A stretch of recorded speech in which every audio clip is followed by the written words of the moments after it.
Welcome to my channel. This is my part 2। Part 1 में मैंने आपको एल्जेब्रिक एक्सप्रेशन के बारे में, उसका मीनिंग एंड क्लियरली उसकी इंट्रोडक्शन और टाइप्स क्लियर एक्सप्लेन कर दी थी। आज मैं थोड़ा सा इंट्रोडक्शन आपको और देना चाहूँगी। एल्जेब्रिक एक्सप्रेशन जैसे 2x है, ये अपना रहता है वेरिएबल, ये इनके सामने रहता है कोफिशिएंट, ये रहता है हमारा वेरिएबल, और इसके साथ जो नंबर ऐड हो जाता है लाइक +5, तो ये रहता है अपना कांस्टेंट। ओके, फर्स्ट वीडियो में हमने ये पूरा एक्सप्लेन कर दिया था। आज मैं इसके आगे के बारे में बताऊँगी। टाइप्स रहते हैं हमारे, ये रहता है मोनोमियल। अगर वो टर्म, ये हमारी जो 2x+5 है, ये दो टर्म्स है, एक 2x और एक 5, ये दो टर्म्स है हमारी। ठीक है, बीच में प्लस दिया हुआ है, इट मीन्स कि दो टर्म्स ऐड करी हुई हैं।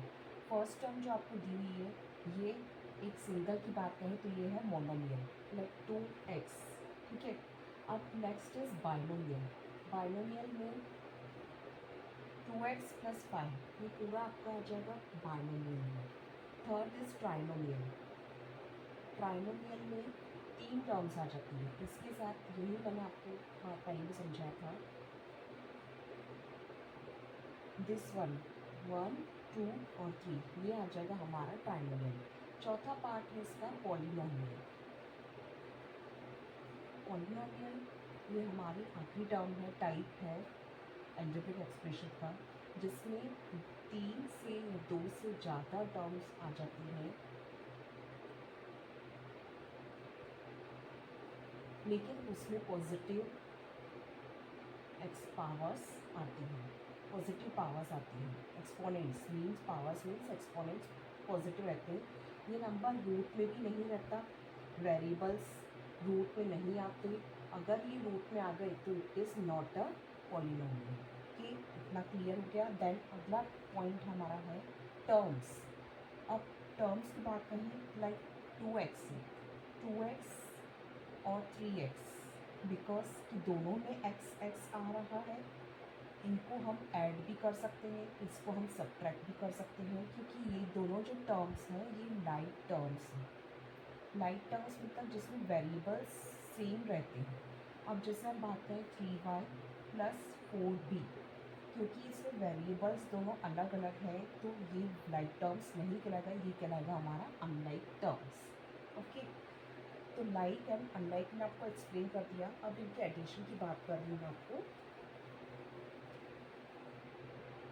2x+3y, अगर मुझे ये लाइक टर्म्स अनलाइक टर्म्स को ऐड करना है तो इसका आंसर एज इट इज आएगा 2x+3y। क्यों? क्योंकि जब भी वेरिएबल सेम होते हैं तो ही वो ऐड किए जा सकते हैं। लाइक टर्म्स में ही आप वेरिएबल्स को ऐड कर सकते हो। लाइक जैसे ये दोनों टर्म्स अलग अलग हैं, ये x वाली टर्म है, ये y वाली टर्म है, तो आप इसको ऐड करेंगे तो आपका आंसर ऐसा ही आएगा।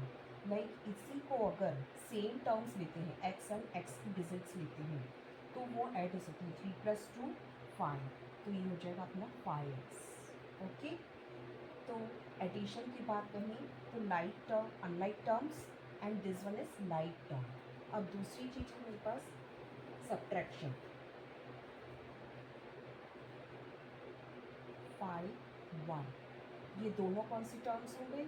अनलाइक टर्म्स, क्योंकि इसमें एक में x है, दूसरे में y है। अगर इसको सब्ट्रैक्ट करने जाएंगे तो ये 2 नहीं आएगा, ये नहीं होगा। इसका आंसर एज इट इज आएगा 7x - 5y। क्योंकि दोनों टर्म्स लाइक नहीं है तो उनका सब्ट्रैक्शन आंसर यही बनेगा। अगर यही चीज़ मैं दोनों टर्म्स अगर सेम लेती हूँ, अगर ये लाइक टर्म्स लेती हूँ, तो इसका सब्ट्रैक्शन आपका आ जाएगा 2x, 7 - 5 2x कॉमन आ जाएगा। ओके, यही चीज़ हम मल्टीप्लाई में देखते हैं। 7x × 5y।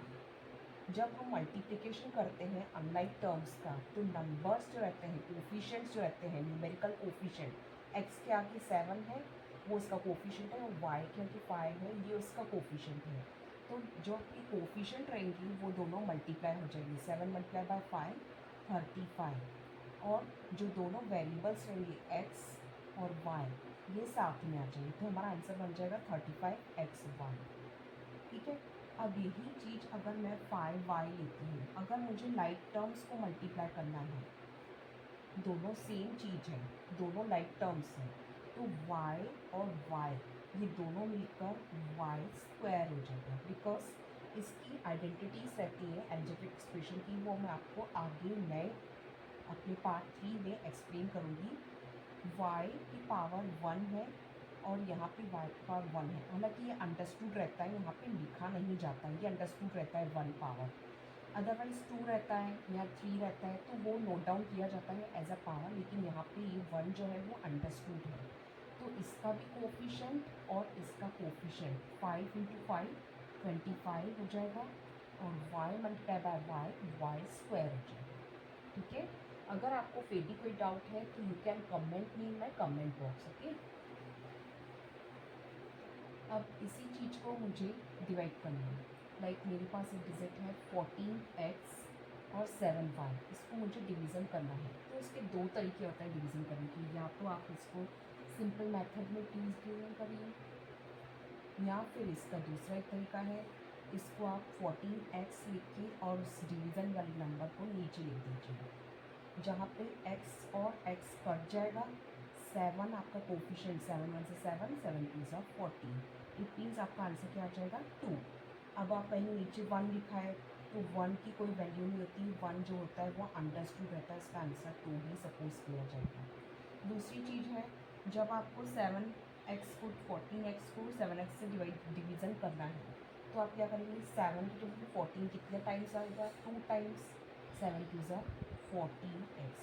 ठीक है, तो ये हो गया क्लियर अपना, तो आपका आंसर क्या आएगा 2। ठीक है, तो ये हो गया लाइक टर्म्स का डिवीज़न। अनलाइक टर्म्स का डिवीज़न जो रहता है वो पॉसिबल नहीं होता है। जैसे मैं बात करूँ 14y है और इसको डिवाइड करना है 7x से, तो क्योंकि ये y बाय 7x हो जाएगा, तो x एंड y तो नहीं कट सकते क्योंकि both are different, both are unlike variables, 7 और 2 कट सकता है, तो इसका आंसर आपको बनेगा 2y बाय x। ठीक है, तो ये कम्प्लीटली डिविजिबल नहीं होते हैं अगर वो अनलाइक टर्म्स में आते हैं तो। ठीक है, तो ये हो गया हमारा तीसरा, टर्म्स का addition, subtraction, multiplication and division. अब इसके आगे की बात रहे, पॉलिनोमियल्स को आप कैसे पहचानोगे कि वो एक्चुअली पॉलिनोमियल्स हैं। पॉलिनोमियल्स के लिए रूल्स रहते हैं कि सबसे पहले तो वो रूट में नहीं होना चाहिए, जैसे रूट x है, तो ये अगर किसी इक्वेशन में आपको ये दिया उन्होंने 2√x + 3y, तो ये पॉलिनोमियल नहीं कहलाएगा क्योंकि यहाँ पे कोई भी वेरिएबल्स रूट में नहीं आते हैं। सेकेंड चीज़, ये हो गया हमारा रूल फर्स्ट। सेकेंड चीज़, अगर आपकी जो डिग्री है, डिग्री को ही पावर कहा जाता है, यहाँ पे जो पावर रहती है -2 -3 वॉटेवर जो भी रहेगा, अगर वो चीज़ आपकी माइनस में आ गई तो ये भी आपका पॉलिनोमियल नहीं कहलाएगा, ये रूल रहता है इसमें। तीसरी चीज़, अगर वो जो वेरिएबल्स हैं वो आपका डिवीज़न में आ रहा है, नीचे आ रहा है, लेकिन फिर भी वो रूट में है, तो भी वो पॉलिनोमियल नहीं कहलाएगा। ओके, तो ये रूल्स रहते हैं पॉलिनोमियल्स के, आपको पहचानना पड़ता है कि ये पॉलिनोमियल टर्म है या नहीं है। इसके लिए मैं आपको कुछ क्वेश्चंस दूंगी, आपको कमेंट बॉक्स में मिल जाएंगे, तो आपको पहचानना पड़ेगा कि वो पॉलिनोमियल है या नहीं है। ओके, अब इसके आगे की बात करें, मैं आपको कुछ क्वेश्चंस देती हूँ। अगर आपको ये वीडियो पसंद आया हो तो इसको लाइक और सब्सक्राइब करें। इसके आगे का बहुत सारा डिस्क्रिप्शन है जो मैं आपको पार्ट 3 में एक्सप्लेन करूँगी। अभी के लिए जो मैंने आपको समझाया है, इसमें आपको कोई भी इशू हो या प्रॉब्लम हो तो you can comment me very easily.